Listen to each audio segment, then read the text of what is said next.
and today I have something new and fun and hopefully really enjoyable for you guys. I have recently been obsessed with Am I the A-hole videos on YouTube. Which, for those of you who don't know, basically on Reddit, people send in their stories where they explain a situation, what they did in that situation, and they ask the audience, was I the bad guy in this story, or was I justified in the way I reacted? And I tell you, some of these stories are so spicy. Oh my goodness. Anyway, that being said, I thought it'd be fun to do a K-pop specific edition. So I went on Reddit and I did actually find there are a few stories. So I just picked like 3 of the most recent ones, I think, and we're going to go through the stories today, and we as the audience, the outsiders, the objective third eye, are going to decide whether the OP original poster was the a-hole or not. For those of you who aren't familiar, usually the audience give like a few different ratings, but we're just gonna keep it down to 4. Yes, you're the arsehole, not the arsehole, everybody sucks here, or no arseholes here, which I think is fairly self-explanatory. So without further ado, I've got my iPad, I've got some lactose-free chocolate milk. Let's get into it. Me cocoa. Call me for a CF. Anyway, hashtag not sponsored. Okay, jumping right into the first story, and I'll put this on screen so that you guys can read it along with me. Am I the asshole for telling my wife that she loves her K-pop man more than me? Already, I'm kind of like, my dude, I'm afraid. I'm assuming you guys got together after she already knew who her K-pop man was, so you should have known when you said those vows what you were signing up for. But I'll give you the benefit of the doubt. Let's actually read the story and find out. I, 28-year-old male, and my wife, 28-year-old female, have been married for 2 years now. It was arranged marriage, but she seemed perfect for me. That was until I found out about the other man. Okay. Choi Minho. Okay. Choi Minho, or Tim Minho if you want the proper pronunciation. Choi Minho from the K-pop group SHINee. Good taste. She loves me and she does show it, and she's never compares me to him, but I can't help but feel insecure when she's yelling at another man's abs and he's dancing to a song. I'm sorry, this story, you know what, this story sounds fake, but it also sounds like it could happen, because I could see myself being married and then Yoongi's on screen and I'd be like, okay, fair, let's continue. The other night was the last straw. She spent money on a concert for SHINee, which I was fine with, as I like their music too. But as Body Rhythm came on and she started quite literally foaming at the mouth and screaming, I told her she was being weird and asked if she loved him more than me. She said yes and continued with her concert. Okay, just before I continue, so far I'm kind of siding with the wife. I mean, like, let's be real. Choi Minho versus most other men. I don't make the rules, we just play the game, okay? I feel like part of marrying a K-pop fan is just knowing that you will never compare to their ultimate bias. Like, that's just the reality of life. You only won because Choi Minho in this situation is unavailable. Like, you just have to accept that. Also, I do want to talk on the fact that it's an arranged marriage. Not to say that an arranged marriage can't have love. I know people who've had arranged marriages and are very happy in whatsoever. I'm not going to get into that because of the cultural implications. But realistically, even if she loves you, that's not to say she can't love you and love Choi Minho. But the guy she chooses over the guy she was forced to be with. Okay, let's continue. So, I told her she was being weird and asked if she loved him more than me. She said yes and continued her concert. I broke and yelled that she never loved me in the first place, and to that, she looked at me and continued ring ding donging. But after the concert, she got pissed at me for suggesting such a thing. It's been a couple of weeks now and I've tried to be fine, but it's replaying in my mind. I've locked myself in my room as I'm typing this and I don't know what to do. I feel guilty for having an outburst on her because I know how much SHINee means to her, but I'm also sad that she doesn't seem to show the same love as show me the same love as she shows Minho. I know SHINee have helped her through some of her roughest patches, but I want to be that to her as well and not feel inferior to a group of Korean men.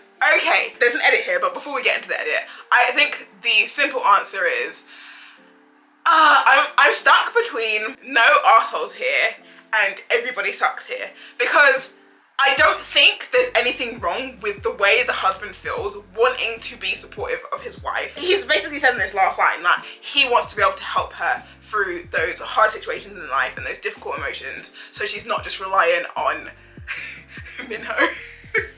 Sorry. No, be serious. This is somebody's real life. Okay. At the same time, as a K-pop fan, obviously I completely sympathise with the wife. Yes, no man is ever going to compare to Min Yoongi for me. That's just the reality of life. And having also been someone who's been helped through difficult situations thanks to K-pop, I can completely see how that emotional attachment can make it hard for anybody to compare really, or hard for you to distance yourself from that interest. And I guess this goes back to this conversation of how dedicated is too dedicated in K-pop? When does obsession become addiction and stuff like that? But that's a whole conversation for another day. I kind of sympathize with both parties here. However, the reason I want to say everybody sucks here is because the real issue is communication. Starting from OP, the husband side, right? He clearly has an inferiority complex. He even said that he feels inferior to a group of Korean men. And you know what, I just realized in my mind, did they ever mention being Indian? Oh, because of arranged marriage. I just had the image of an Indian person in my mind. Anyway, I digress. Back to the point. I can see that he feels like they never had that experience of technically falling in love before they get married. Maybe they had some meeting before they got married and they had a relationship to some degree, but because it was arranged, there was always this kind of underlying tension of we have to like each other because we don't have a choice. So maybe he feels like anything his wife feels to him is not necessarily genuine. And I do feel that you love him more than me thing comes from a place of insecurity that the husband then needs to deal with. It's not his wife's fault that he feels insecure, and it's not her fault that he cannot communicate that well to her. That being said, at the same time, they've been married for 2 years. 2 years is actually a fairly short time in my personal opinion. Don't know if they dated before that, but from the wife's perspective, maybe she didn't realise it in the moment when she was ring-ding-donging. Maybe she didn't realise it in that moment, but I do think that when you're in a relationship with somebody, and assuming you want to make this relationship work, you do need to try and key into their emotions a little bit and think, okay, why is he saying this to me? Like, where is this coming from? What is the issue? And maybe have a serious chat and be like, okay, you know SHINee is significant to me because of these reasons, and I understand that you feel this sort of way because of these reasons, but these two things can coexist. I can love you and love them. It's a different kind of love. This is admiration, this is gratitude, and for us it's romantic or whatever it might be, right? And I do feel like she's being a little bit insensitive, because if somebody I loved asked me, do you even love me? Or do you love somebody more than me? Yeah, I would probably make the same joke in the moment. You're running on that high, the adrenaline. She was watching a concert or something, right? So, fair enough. But when the time comes around and you've had time to step away, because it said that she got mad after the concert. Yeah, so after the concert is when she got pissed off. I feel like that is actually when she should have had the opposite response and been like, okay, what was that all about earlier? That being said, I do feel that she has a little bit of the right to be pissed off because he's interrupting the actual concert. Like, don't fuck around. Don't fuck around with me during a concert. I've hung up on my mum during a concert, like, don't even at me. So I can kind of see why she'd be annoyed in that moment. But again, being a grown up, they're both 28, so the same age as I am, an emotionally mature person would be able to step away and be like, okay, there's something more serious going on here that needs to be addressed. So yeah, for me, I would say either no assholes here or everybody sucks here. What do you guys think? Do you think the guy is overreacting? I do feel like there's a little bit of overreacting, but I think I can also kind of understand where he's coming from when it's put into the context. It's not this one moment, and it's not just this one concert. It's been this consistent thing over 2 years. And he does seem like he's tried to like be understanding of her interests, because he even said I like SHINee's music as well. So let me actually have a quick look at the update and let's see what they say. Update, thank you for your comments. My wife was scrolling Twitter last night and said that someone had posted this on there and laughed and showed it to me, joking that it sounded a lot like me. I snapped and told her that it was in fact me. Oh, mind you, snapping is never a good thing, not good communication. Everybody gets angry, it happens, but I don't think that's worthy of making someone an asshole just because they snapped once. Anyway, I digress. We ended up having a long conversation and she elaborated to me just how much SHINee kept her sane, especially when her chronic depression was at its worst. She reassured me that she loved me and that would never change, and the love she had for SHINee and the love she had for me were different and incomparable. I felt comforted and I feel bad for overreacting, but she also did agree that she felt bad after that day but didn't know how to address it. I'm currently trying to see if I can get tickets to any tours coming up and maybe even fly her out to see them. I love her so much, I've accepted that sometimes it's okay to be second streaming her, because at the end of the day, I'm her husband, I'm the one she'll come home to every day. There we go, that's basically what I said. I think that's a very reasonable conclusion to this story, and I'm glad that they were able to talk it out and actually realize it, so that's great. That's the first story. Let me know if you guys agree with my initial interpretation, what you felt. Have any of you, because I know I see a lot of married armies on Twitter, so if any of you have had a similar situation, please share that down below and let us know, like, how was it resolved? Was it resolved? Does your partner support your interest? Does it cause tension? I'm very nosy. So okay, moving moving on to the second story. Am I the asshole for thinking my K-pop friend's addiction has gone too far? Okay, interesting title. I'm very curious as to where this is going. Let's find out. Background. I, 18-year-old female, and my friend Star, 18-year-old non-binary person, had a complicated past during middle school. COVID provided a break for our friendship. We didn't talk for 3 years. In senior year, I'm assuming of middle school? No, of high school? We'll find out. In senior year, Star and I have most classes together, while another friend, Olivia, 18, female, dropped out of most of our shared courses. Olivia stayed in touch with both of us despite not being close friends. Okay, bearing in mind they're all 18, so this is probably high school. Our friendship started rebuilding. So, okay, the way I'm understanding this is that Star and OP were friends in middle school. Then, because of COVID, they didn't see each other for 3 years, but they ended up in the same classes in the final year of high school with a girl called Olivia, who OP is now very close to, but I'm assuming is not close to Star.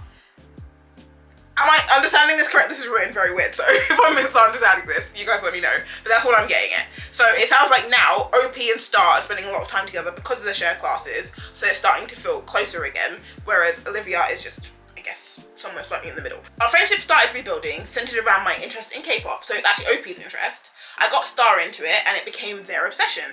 However, things changed when we had to create a creative writing piece for the class. Star's story used the real names of famous group members and was disturbing. Most members died in horrible ways, and there were detailed relationships. Olivia and I were shocked and felt it crossed boundaries. I think I know where this is going. Star continued to send horrifying stories in our group chat and defended their actions by claiming everybody does it. They also shared screenshots with a large group chat, including people we didn't know. Similar discussions had occurred before when Star shared fanfictions and praised them. Confrontations happened and I became more firm in my stances. Around 2 months ago, we ended our friendship due to the issue and other problems with how Star treated us and their significant other. Am I the arsehole? I question if saying silent could have saved our friendship. Also, could the entire K-pop community be at fault here? Curious to hear perspectives. Okay, whoa, okay, this is a very loaded story. I'm gonna put this down for a second. There was a lot of information in that. From what I'm understanding, Star, the non-binary friend, got interested in K-pop thanks to OP and started writing very fringe fanfiction, but sharing it with OP, their third friend Olivia, and seemingly other people in their class, school, or other groups that were not interested in that content. So breaking this down like a step-by-step basis. Is Star wrong for writing fanfiction? And this already, in my personal opinion, is a very controversial question because I know people have very varying opinions on the ethics of fanfiction. For me personally, I'm gonna give my real opinion. I don't think there's anything wrong with any form of fanfiction. And I know that's gonna be that's a very strong blanket statement, but I think the important thing is fiction. It is fiction, and I don't think there should be limitations on creative expression, even if it's offensive, even if it's unsettling, even if it's like it contains like very harsh things like racism and homophobia and murder and whatever it might be. These things exist in real life, so I don't think there should be, not just within fanfiction but within fiction in general, I don't necessarily think there should be a limitation on people's freedom to write them, because again, they're reflections of the world. And I feel personally that that's what lots of people use fanfic to do, is to share their thoughts and perspectives on different things. And sometimes that is exploring a dark subject matter and why it is wrong. The real issue with fanfic becomes when you're using the names of real people in your fanfiction, which I can see where some people are like, they don't want to be portrayed that way, or it's like invading that person's privacy or self-expression or whatever you might call it. But the way I personally see it is that it's fiction. Nobody is reading a fanfic and assuming that it's real. Fanfic has existed for pretty much as long as any form of fandom has existed, whether it be for a real person or for a character like Harry Potter. And to the best of my knowledge, there is still not today ever been a case of a fan fiction being mistaken as a factual story and then being taken out of context and causing problem. And you might say from the perspective of the artist or musician or celebrity or whoever who is being featured in the fan fiction that they don't want to be portrayed that way. But I genuinely feel like, one, how much fan fiction are they actually seeing unless they're looking for it. Like, I know there are people who look for fan fiction. Hell, if I was famous, I would read my own fan fiction too.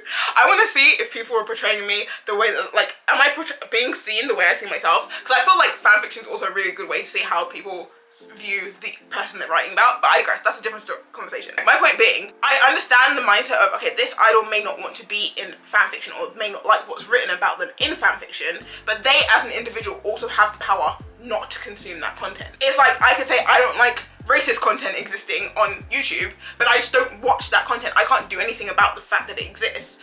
And obviously racism is a whole different topic, but like, just to give the example of content that I don't like that could, in a way, have relevance to me, should I say. Maybe that's a very, like, biased opinion because I actually write fanfic, or I wrote fanfic. I have a singular fanfic that I wrote some years ago. It's not finished, and I do intend to finish it one day, but I could totally see some people reading that and being like, this is unhinged and disgusting and vulgar and whatever, and they would not want to be portrayed this way. And I'm like, well, they're not reading it. It's not having any effect on them personally. I do think where it starts to cross into like arsehole territory on Star's part is where they're forcing their friends who are clearly uncomfortable with it to read this stuff. Because I'm guessing they're probably the idols that they all like in common or something like this. And I just think there are spaces online for you to meet people who are interested in the same fan fiction. Like AO3 is there for a reason, right? Like, if you really want to write that content and you really want to share it with people who want to read it. It's kind of like, even within base level fan fiction, there is straight fan fiction and there is queer fan fiction.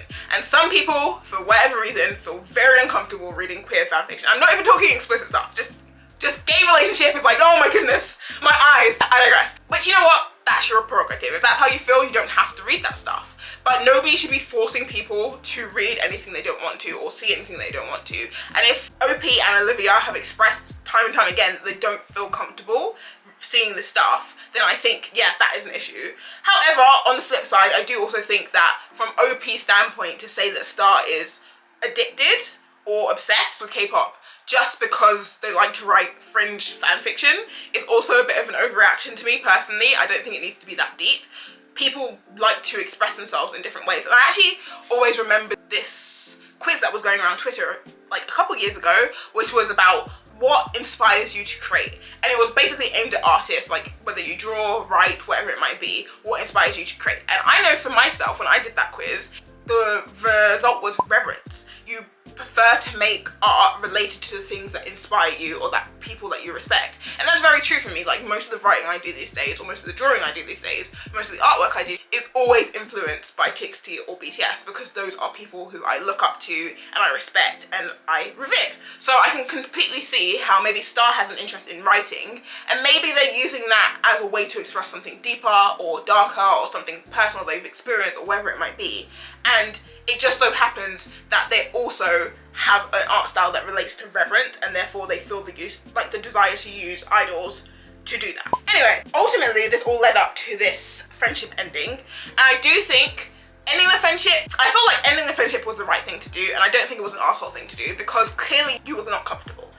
And if you set a boundary and you said, I don't want you to share these stories with me, and Star has continuously ignored that, then you're within your right to say, okay, I've given you this boundary, you've continuously disrespected this boundary, and therefore I'm going to exit this relationship. That's completely fair. You might also just have fundamentally different morals that you cannot reconcile. It's not a matter of compromise, it's simply, we cannot have a healthy relationship with each other if we cannot agree on this topic. For me, that's like racism. Queer issues, like, even if it isn't a cause that deep, sometimes people just aren't compatible, and that's fine.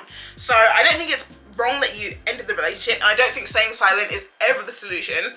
As we mentioned in the first story, communication is so important, and if you feel like you're communicating, you're not being heard, or that simply this other person does not want to communicate with you, maybe that relationship is just not meant to be. So, to get back to the main question, am I the arsehole? You're going based strictly off what has been said in this story. I do think you're a little bit judgy, and you probably didn't like Star that much in the first place. You just felt like you had to be friends due to proximity, but I don't think you were the arsehole for deciding to end that friendship because you had difference in views. And I also don't think Star was the asshole because of the fan fiction they like to write. So my ultimate decree is that there are no assholes here.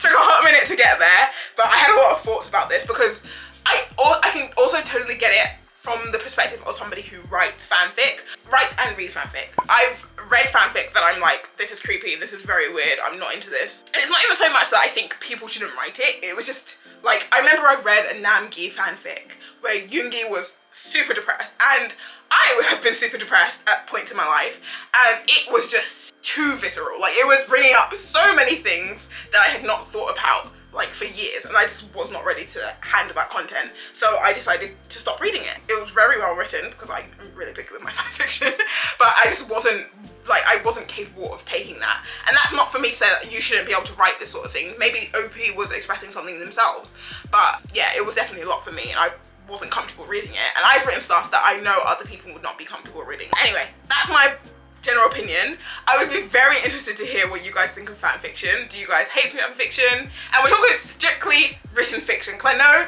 there's going to be someone who's like fan art, and I'm like, you know what, I honestly feel like fan art is a different beast, just because it's like visually easy to consume, and it's shared in a different way to fan fiction is. So what are your thoughts? What are your opinions? Let me know. Oh, these stories, man. Okay, last but not least, this is the last story we're doing today, and this one is, am I the asshole for not allowing my daughters to go to a K-pop concert with their uncles?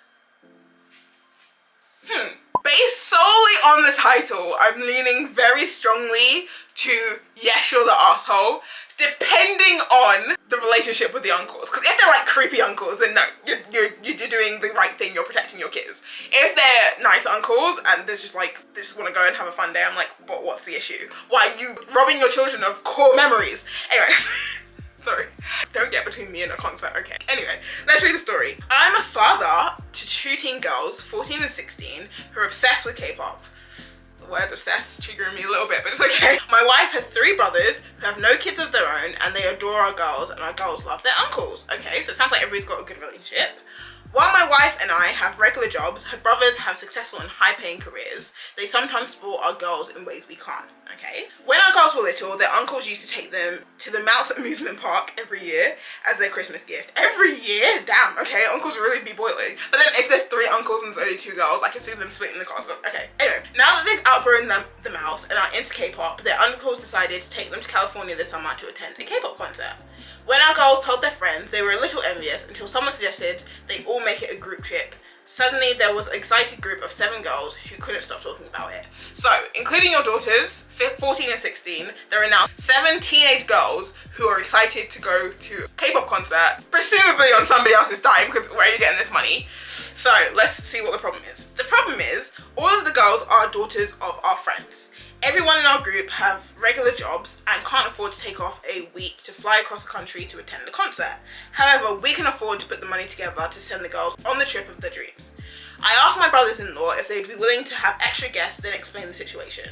They shot down the plan immediately without even thinking about it. Basically, they want to take our daughters without any of their friends. I tried explaining the other girls will pay their own way, so it won't cost the guys anything, and that all the girls are between the ages of 14 and 18 and well behaved, so it's not like they're watching a bunch of kids. They are watching a bunch of kids, they're all minors, which means they're kids, sorry, I disagree there strongly. Anyway, they wouldn't budge from their position, so we argued, and I told him they were being unreasonable. Okay, I already have my opinion, sorry. Let's finish the story first though. When I told our friends, they were disappointed and were with some being angry. So I made the decision that the fair thing is that no one go to the concert. Okay, deep breath. I told my wife that our girls shouldn't go because it will cause hurt feelings with their friends, and that will cause hurt feelings with our friends. We've been friends with some of these people for decades. I thought she would agree with me since these people are her friends too, but she argued that she understood her brothers and the girls should still be able to go. We argued for a bit and then I got frustrated, so I told our girls the trip is off. I think friendships are more important than a concert, and there will be many more concerts in the future, but all 3 are mad at me and haven't spoken to me since Wednesday night. Okay, short answer, you're definitely the asshole. And let me try and break down why this is. First things first, a group of teenagers girls expressing the desire to do something together does not make it so that it has to happen. I'm sorry, but part of being a kid is learning that in life you don't always get what you want. The fact that your daughters have been given this opportunity and they shared it with their friends and said it would be so nice if we could all go together, doesn't mean that's going to happen. Different people have different situations. You've already said yourself, your girls would not be doing most of these things if it was not for your brothers-in-law because you cannot afford it. And you've said yourself that your friends are in similar financial situations where they cannot afford to spend these massive amounts of money. And as a child of a very poor household, sometimes in life you just have to learn that, hey, you can't always have what you want. Because the thing is, just playing into what this dad wants in this situation, if you then force your brothers-in-law to accept this, you're actually also putting the burden on your friends that now every time their daughters want to do something as a collective, they can pressure all of the parents into spending money that you seemingly don't have to get what they want because, oh, but everybody else is doing it. You have to teach your kids that in life, sometimes people are going to have better opportunities or other opportunities that you will not have because you are not in a situation to get those opportunities. And that is just life. I'm very sorry, but that is a hard lesson to learn, guaranteed, but it is a lesson. And I don't think it's your daughter's fault either. They had an opportunity, they were excited about it, they shared it with their friends. Their friends thought it would be nice to go and they would have loved their friends to come too, but that doesn't mean they can facilitate that happening. So the fact that their friends now can't come does not mean their friendship would automatically end. And mind you, the only reason there could be this issue now is because you instilled the idea that all the friends would be going without first confirming with your brothers-in-law. If you had asked first and then got the answer and then conveyed to the girls that, hey, there is no way for you all to go, there wouldn't be a problem here. But it's because you assumed that your brother-in-law would be okay with it and you've given these girls this expectation that they will now be going, that it's hard to turn things back. That's not the fault of your daughters and that's not the fault of your brothers-in-law, so there's no reason they should have to take responsibility. There's nothing that your brothers-in-law have done or said that is unreasonable because it's not their job. They don't have to take care of anybody's kids unless they decide to, and they've only decided to take care of your kids. So the fact that they've decided they don't want to take the other 5 girls, and mind you, seven teenagers is a lot. I don't care how well behaved they are. That is a lot of fucking work, and they're going to be high on adrenaline because they're going to watch a concert. So it's very unreasonable to say that, oh, it's not a big deal for them to watch 7 kids when they are 3 child-free men. Like, I'm sorry, that's just not realistic. They clearly have a very healthy and well-connected relationship with your daughters and they want to do nice things for them. From what you've said, they've been taking them to Disneyland every single year. So the fact that the destination has changed from Disneyland to a K-pop concert should not be a deciding factor. I'm sure their friends have wanted to go to Disneyland at some point in their lives as well. So what's the issue this time around? I think it's also unreasonable for your friends, who don't even know your brothers-in-law presumably, to expect them to take care of their kids just because they're giving this opportunity to your daughter. Again, there is no connection between your brothers-in-law and these random kids. Like, the entitlement is just mind-boggling to me. As a grown man with children, this is just mind-blowing to me. On top of all of this, if the parents are paying the way, the parents should also be paying for the service of having their kids looked after, whether it be by their own family members, your family member, or a third party. If they're paying for their kids to go, they should be doing the arrangements for who's going to take care of their kids when their kids get there, not putting it all on your brothers-in-law. So that's also unreasonable for your friends, but I guess, hey ho, birds of a feather flock together. Yes, not just that, as much as they are your brothers-in-law and you trust them and they clearly have a very good relationship with your daughters, if I was a parent, I would not be sending my kids off, especially my teenage daughters, with any men that I do not fucking know. I'm sorry, that is absolutely not happening. Anyway, going back to the main issue here though, the fact that you are denying your daughter's experiences simply because their friends cannot have the same experience is also just mind-boggling to me.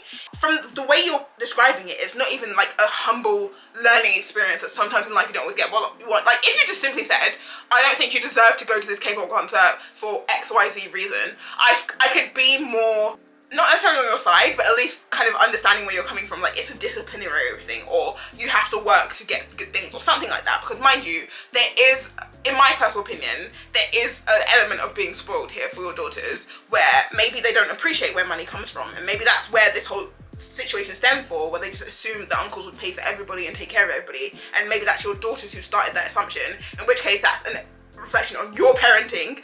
But even in that situation, I'm speaking from the perspective of someone who's been to K-pop concerts and who K-pop has changed my life, and it's genuinely one of the most amazing, life-changing, wonderful experiences I've ever had. And for me, K-pop concerts are genuinely the happiest I've ever been. So maybe it's not that significant for your daughters, but you don't know that. And I feel like you're just denying them a new experience, and there doesn't seem to be a good reason for this denial, in my personal opinion. And that is the main reason, well no it's not, that's just one of the many reasons why I think you're most definitely the arsehole. If the uncles have given a suggestion for the daughters and they have said, we are willing to pay and you are happy for your daughters to go, that should be end of conversation. Their friends, your friends, none of that stuff should be relevant. I say this as someone who loves kids. I say this as someone who does not necessarily want to have kids of my own, but wants to be like that rich aunt who comes and like cares for all the babies and gives them nice things. I would be the brothers-in-law in this story, essentially. So I'm just like, I can't understand this mentality of it's all 7 of the girls or my daughters could not have anything nice anymore. Like that, is that going to continue now for everything? If it was Disneyland, would it be the same problem? If it's they want to have a big expensive birthday party, is it going to be a problem? Within their friendship, even if there is jealousy, even if there is envy, that is something they as growing people in the world need to figure out. And I understand teenagers are awkward stage in life. They're going through puberty, they're having lots of heightened emotions, heightened hormones, and yeah, maybe as a result of this, friendships would end. But guess what? That is also the prerogative of the people of those in those friendships, and that is their learning experience to have. Whether they break up that friendship because of something that you see as very minor and they see as a big deal, and later down the line learn that this is very stupid, we should make up, or maybe they realise that actually we've had issues for days and we've just been forced to be friends because clearly our parents are all friends and we feel like we have to maintain this relationship and we don't actually like each other. You never know what's going to happen down the line, and you can't really intervene in all of your daughter's relationships to maintain what you think should happen. In my personal opinion, this is not a choice between a concert and a friendship. The concert and the friendship can both still happen even if the girls will not go. They might not go this time together. Maybe they can go to a concert together in future. Maybe they can save for the next tour. Maybe they can all pool money together. They can save their pocket money together. Like, there are so many other suggestions you could have made so that the girls who can't go don't feel left out. So many other options, you know, besides forcing your brothers-in-law to take care of kids they don't fucking know. I'm sorry, this is just wild. Long story short, I think you're a massive arsehole. I think you're being very unreasonable. I think you're actually sending the wrong message to your daughters, because you're basically telling them they can't have nice things unless people around them can have them. And you're teaching entitlement to all the other kids, and the parents of the kids are also enabling that entitlement where they think they should have anything nice that anybody in their social circle has, which is just not a realistic worldview. Like, I'm not against being sweet to children and giving them things that aren't necessarily like a reflection of the real world. I don't believe you should be super harsh to kids because that's life. But I just feel like this is like, K-pop concert is a lot of money, and if it is this much of a financial drain for these other parents to just send their kids to the concert, then sometimes they just need to hear, no, we can't afford it. And I know from first-hand experience, that's a hard lesson, that's a hard pill to swallow, but that is life. Like, I'm sorry. Like, you can't break your back to give your kids experiences that you cannot afford. Like, that is just it, as much as you might want to. And if you are gonna do that, that is your prerogative. You cannot then put the burden of that on somebody else. So again, I know the brother-in-law are not supposed to be paying for any of the other girls, but it is work, it is time, it is energy to watch 7 kids as opposed to 2 kids, and I just don't think it's reasonable. And I do think it's sad as well, because not only are your kids missing out on what could be a very like memorable, very important experience for them, it sets up this kind of anxiety against future occasions. Each individual concert is a once in a lifetime thing, but concerts as a concept are not. So what happens when their next idol comes around or the next tour comes around and they feel like we can't even ask because last time it was this big deal and then you end up saying no? Or worse yet, they feel like they have to hide it from you and they start seeking around. It becomes this thing where they arrange it with the mum and the brother-in-laws and then you don't know, and then you find out and then it's like, oh, you lied to me, and this, you know, like it's a spiraling situation. In my personal opinion, I just think, I think you were wrong anyway for your decision. I think you were wrong in your reasoning. I think you were wrong in how you discussed it, because it seems like you ultimately just got pissed off and made the decision, even though the majority of the other people actually involved in the situation, i.e. your wife, your kids and your brothers-in-law, were all for it, which also does not create a healthy environment in the home, does not create a healthy communication system within your family. Like, there are just so many issues here. Like, oh, it seems like such a trivial thing, and again, goes back to that very first sentence of my 2 teenage daughters that are obsessed with K-pop. It feels very much like you're just trivializing their interest. Like, it's only K-pop, it's not a big deal, this doesn't matter. But I don't think you realize how serious an implication this could have with your relationship with your daughters in the future. It's nice of you to be considerate to the other girls. I don't think denying your own kids' experiences because other people can't have them, it's just not a reasonable way of raising a child, in my personal opinion. And whether it's a K-pop concert or a Disneyland trip or a school trip or whatever it might be, it's just the way you went about the situation and your reasons for doing that just don't make sense to me personally. Oh my goodness. Those are my opinions. Let me know if you guys agree. Oh, I'm so stressed. I'm sorry. Okay, I wasn't actually intending to get this worked up, but hey ho, that last story it really got to me. It really just hit a nerve. I'm curious to hear what you guys thought about each of these stories, especially the last two. I feel like were quite juicy. Leave your comments down below, share your experiences, share your verdicts. Did you disagree with me or did you agree with me? Why and why not? And if you enjoyed this video, be sure to let me know that you want more of them, because I really, despite how vexed I am right now, I really actually enjoyed making this. So leave that in the comments down below. Like this video if you like this video. And if you'd like to watch more content from me, you can check out these videos over here, which YouTube seems to think you will like. Anyway, this has been Han for the Haniverse. Thanks for stopping by.